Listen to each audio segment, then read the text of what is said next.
So we are prepping for tamales. Do you love to make chicken tamales? Well, keep watching this part of the video till the end. So I am prepping for making our chicken tamales with red salsa. And I will be making a mole sauce. So stay tuned.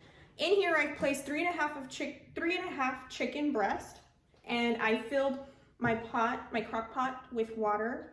You can click on my link tree to view my favorite kitchen gadgets in my Amazon list. We filled up the water to here, and now I'm going to be doing the rest of the stuff with you. So there's water in here, the clean chicken breast. That's it. I haven't done anything else to this. I'm so excited because I've always seen this, like different people do this, and I got the whole garlic head and I cut it in half. And I always see people do this, so we're gonna try it together for the first time ever. So I'm just gonna pop that right in there. To this, I will be adding 1/4 of an onion. And then you get to season to taste with all these seasonings. Chicken consomme.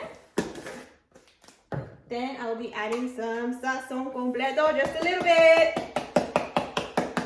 Adding some garlic powder.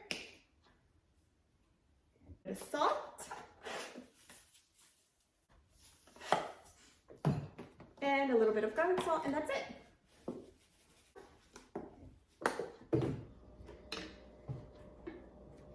Sealing the lid and cooking this for about 8.5 hours on high until it's tender, and then I'll be shredding and cleaning the meat at that point. I will keep the broth, you guys. We're gonna be using that broth, don't forget. Okay, so the chicken is done, and I've cleaned, removed the fat, and it's shredded, and I saved the broth. So I have broth up until here in my Vitamix. And I was thinking I'm kind of in a hurry this year, and so I needed like a quick and fast way to make the sauce for our mole. And so I have 5 chile californias, 1 chile guajillo that I toasted, and it literally takes like 30 to 40 seconds to toast.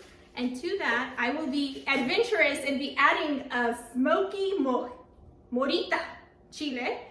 And remember the onion that we put in our pot to boil the chicken? We're gonna be adding that 1/4 of an onion with a couple of the garlic cloves we used in there. And to that, we will be adding about 7 salted crackers. Let's do 3 chiles de árbol because those are pretty spicy. And let me finish adding the crackers. And then tortillas. You can add masa if you want, but I'm just gonna rip these tortillas. There's 5 in here, 4 to 5 tortillas. You put them in there in your blender, and then you're gonna get your cloves, and you're gonna add the cloves into your sauce. And you're gonna add consomme, a little bit of salt, and garlic powder, and you're gonna blend on high for 3 to 4 minutes until it's nice and smooth, and that's it. Add it to your meat.